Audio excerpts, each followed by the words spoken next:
E aí, pessoal do canal, tranquilo? Então, para terminar esse feriadão, a gente vai deixar mais um trecho de um vídeo que a gente achou aí no YouTube do professor Olavo de Carvalho, para vocês assistirem e refletirem sobre o ano de 1964, onde ele faz alguns comentários ali bem interessantes. Espero que vocês gostem. Quero agradecer aqui a todos os apoiadores do canal e membros do canal e também os inscritos que estão aí com a gente. Tem alguns aí que estão desde o começo. Muito obrigado aí a vocês. E também quero dizer que tem muita gente que não está gostando, que a gente está fazendo essa introdução no canal e tal, falando que a gente está querendo aparecer. Não é isso não, galera, é porque a gente tem que mostrar a cara para tentar mudar o Brasil, tentar ajudar o nosso presidente. E o canal Submente está aqui para ajudar o nosso presidente Jair Bolsonaro até o fim, até 2027. Tranquilo? Então é isso aí, fica com a gente, dê uma passada aí na comunidade. E segue a gente no Instagram, no Twitter e no Telegram. Valeu, forte abraço aí, tamo junto. Bolsonaro, presidente. Quando saiu este documentário excelente do Brasil Paralelo, 1964, houve uma mobilização geral das universidades. Não, esses caras estão fazendo propaganda da ditadura. Quem quer que assista o filme já que não faz propaganda da ditadura, que tem uma visão crítica muito equilibrada da coisa e levanta alguns pontos que têm de entrar em discussão. Um deles é esse. Você vê, durante 30 ou 40 anos, ou mais, a discussão foi assim. De um lado nós temos a esquerda progressista, nacionalista, que quer nos liberar do imperialismo, e do outro lado nós temos, vamos dizer, os opressores fascistas que nos impuseram a ditadura e mataram um monte de pessoas. E até hoje nós acreditamos nisso. Seja a favor ou seja contra, as pessoas acreditam nisso. Acreditam, em primeiro lugar, assim, que de um lado acreditam que os militares eram os assassinos, criminosos, fascistas, etc, etc, coisa que não eram. De outro lado, o pessoal da direita acredita que as Forças Armadas nos liberaram do comunismo. Tudo isso, então, mostra que a discussão está centrada em torno de adesões puramente sentimentais, puramente emocionais, sem nenhum fundamento histórico. Os militares jamais foram os monstros que a esquerda os pintou e também jamais foram os libertadores do Brasil como eles próprios se pintam. O que aconteceu em 1964? Aconteceu que líderes civis como Carlos Lacerda, Adhemar de Barros, Aurmor Andrade e outros criaram um movimento popular que colocou nas ruas o maior protesto de massas que tinha havido até então, que foi a famosa Marcha da Família. Tem 1 milhão de pessoas na rua. O presidente João Goulart, apavorado, se juntou com o seu cunhado, Leonel Brizola, no Rio de Janeiro, para organizar uma resistência armada, mas desistiu. Ele contou os revólveres, viu que não ia dar para aguentar o tranco e foi embora para o Uruguai. E aí o presidente do Senado, Aurmor Andrade, decretou vaga à presidência da República e automaticamente o Senado nomeou o presidente e o vice, Raniero Mazzilli. Estava aí acabado o regime de João Goulart. Acabou naquele instante. Qual a resistência que os comunistas ofereceram?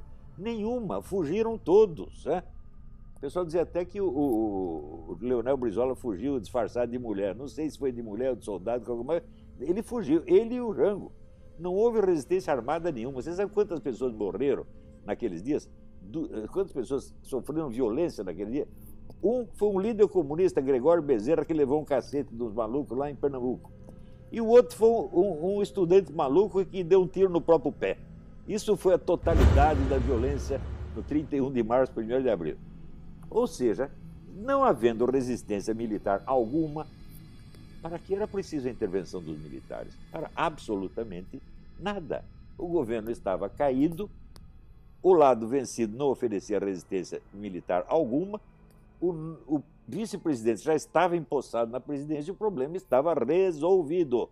Daí aparece o general Olímpio Mourão Filho, lá de Minas Gerais, e põe os tanques na estrada, para apaziguar o país, onde não havia violência alguma. E daí os militares avançam, tomam o poder, escolhem como presidente o general Humberto de Alencar Castelo Branco e ele toma posse. A primeira coisa que ele diz, primeira declaração do novo presidente militar: a direita reacionária não dominará o país. Quem é a direita reacionária? Carlos Lacerda, Adhemar de Barros, Auro Andrade, o Senado, toda a liderança civil. Ao longo do tempo, os militares destruíram toda essa liderança civil. Há até suspeitas de que mandaram matar o Carlos Lacerda. Isso está no livro do Carlos Lacerda a respeito. Destruíram completamente a liderança direitista, acabaram com a atividade política, reduziram o Congresso a carimbador de decretos e governaram ao longo de 20 anos. Ao longo desses 20 anos, é verdade, eles combateram a guerrilha, mas eles ajudaram de tal modo o restante da esquerda, a esquerda pacífica, que, vocês vejam, o diretor da maior editora comunista do Brasil, Enio Silveira, uma semana antes de morrer, e as palavras dos moribundos têm peso, ele me disse o seguinte: a minha editora só sobreviveu durante esses 20 anos graças à ajuda que recebeu do governo militar. Quando a situação engrossava, eu ia lá para o Golbery, pedia dinheiro, ele dava. Ao mesmo tempo, havia a teoria da panela de pressão, que, por não querer cercar os comunistas por todo lado, deixou aberta para eles uma válvula. Qual era essa válvula? As universidades e a mídia. Entregaram as universidades e a mídia para os comunistas, e eles fizeram uma festa.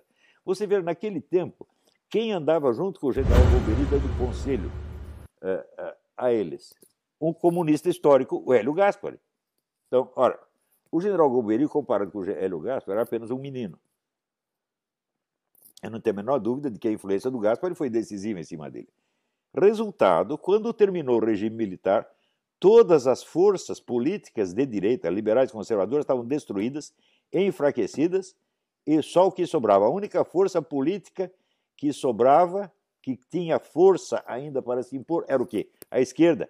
E a esquerda tomou o poder já com o Fernando Henrique e assim por diante. A eleição do Collor, que foi feita inteiramente pela Rede Globo, se mostrou, vamos dizer, um artifício político monstruosamente fraco, porque o Collor foi derrubado a cuspidas por causa do caso do Fiat Elba. Quer dizer, com nada você derruba um presidente. Com nada a esquerda mobilizou a nação inteira, e a nação inteira foi atrás da esquerda, gente. Então, essa era a esquerda que o regime militar tinha criado. Então não venham esses militares, esses generais de cabelo pintado, se gabar para mim de que eles libertaram o país do comunismo. Ao contrário, vocês, militares, entregaram o país à esquerda, e a esquerda então dominou o país por 35 anos, humilhando vocês diariamente. E eu, durante a década de 90, eu ainda fiz várias conferências em entidades militares, o Clube Militar do Rio de Janeiro, o Círculo Militar de Belo Horizonte, a Escola de Comando de Estado-Maior, a Escola de Guerra Naval, etc., etc., mostrando para eles a falsidade da campanha que a mídia estava movendo contra eles. Eu levava para eles as provas de que eles estavam inocentes. E eu dizia, processem esses camaradas, não deixem isso continuar. Mostrem para eles que caluniar as Forças Armadas tem algum preço. Eles nunca fizeram nada.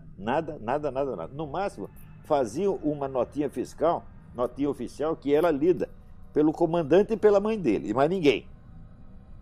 Então, eles entregaram o país à esquerda desarmada, que nos dominou, nos roubou, nos achincalhou, tá certo? E destruiu o país por 35 anos. Isto é culpa das Forças Armadas. Não acreditem nessa história de que eles são nossos libertadores. Nunca foram. Por que é isso? É muito simples. Qual é a tradição intelectual das nossas Forças Armadas? Elas foram formadas desde o século XIX na mentalidade positivista. Positivista é a filosofia de Augusto Comte, que teve no Brasil mais influência do que em qualquer outro país do mundo. Quando houve a Guerra de 14, o discípulo dileto do Augusto Comte, Émile Chartier, apelidado Alain, escreveu: a causa desta guerra é que o mundo não seguiu o exemplo do Brasil, aderindo ao positivismo. Vocês vejam, então, o entusiasmo que a escola positivista tinha pelo Brasil. Ora, a ideia positivista é a extinção da atividade política e sua substituição por uma administração científica ditatorial, por uma de técnicos e militares. Esta é a doutrina positivista central. Eliminar, vamos dizer, a discussão política, a liberdade de discussão política e trocar tudo por concepções técnicas e científicas impostas desde cima por um governo de iluminados. Isto é a tradição central das nossas Forças Armadas. Se vocês estudarem direitinho a história das ideias políticas do Eric Voegelin, vocês verão que onde o positivismo conseguiu se impor, logo em seguida foi substituído pelo comunismo. Ele abre as portas para o comunismo. Veja, nos Estados Unidos, após o fim da guerra, a escola, os herdeiros de Augusto Comte, positivistas e neopositivistas, conseguiram dominar a universidade americana na base do boicote dos seus adversários. Isso está bem narrado no livro do filósofo australiano Harry Redknapp, The Malign Masters, os mestres malignos. Logo em seguida, em menos de 2 décadas, o positivismo já tinha sido substituído pelo comunismo, que dominou 100% a universidade americana. Vocês vejam o desastre que é esse positivismo. Dizem que o autor do positivismo, Augusto Comte, morreu louco. Eu acho que ele viveu louco o tempo todo. E isto foi a filosofia que mais influenciou os nossos militares até hoje. Só que hoje, eles não sabem que são positivistas e nem sabem o que é positivismo. Eles repetem as ideias positivistas e as atitudes positivistas sem sequer saber o nome da escola filosófica que moldou sua cabeça. Então, esses são os nossos, com esses libertadores, onde é que nós podíamos parar? Íamos parar exatamente nas mãos do PT. Entregaram o Brasil ao PT sem nem perceber o que estão fazendo, e hoje ainda não percebem. Então, nós temos que parar de dar ouvidos a esses que se gabam de ter libertado o Brasil. Não libertaram nada. Os que libertaram foram destruídos e mortos. Carlos Lacerda e outros. Nós nada devemos aos militares nesse aspecto. Sob outros aspectos, devemos muito, porque eles fizeram uma administração econômica esplêndida. Isso ninguém pode negar, tá certo? Mas, por outro lado, eles também criaram esse sistema de uma universidade em cada esquina, que hoje gera 50% de analfabetos funcionais colocados na praça no aumento dos seus diplominhas. Vocês imaginam o custo que isso tem para o Brasil?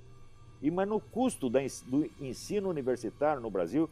O nosso Ministério da Educação é um dos que tem a maior verba, tá certo? Tudo isso para que metade dos formandos sejam completamente incapazes. Vocês imaginam o dano que esses incapazes trazem em todos os setores da atividade onde eles atuam? Tudo isso foi pago com o dinheiro do povo brasileiro. E, além disso, não só na esfera do ensino público, mas no ensino privado a mesma coisa. Não podemos idealizar o ensino privado, porque uma grande parte desses analfabetos funcionais provém de faculdades que são da propriedade de deputados e senadores, né? Isto quer dizer, educacionalmente, o regime militar corrompeu o país até a base. Politicamente, destruiu a possibilidade de uma política eficaz de direita e abriu as portas ao domínio tucano-petista, cujo domínio nós sabemos o quanto nos custou. Então, chega de gente, sabe, com papo, né? Nós precisamos da realidade.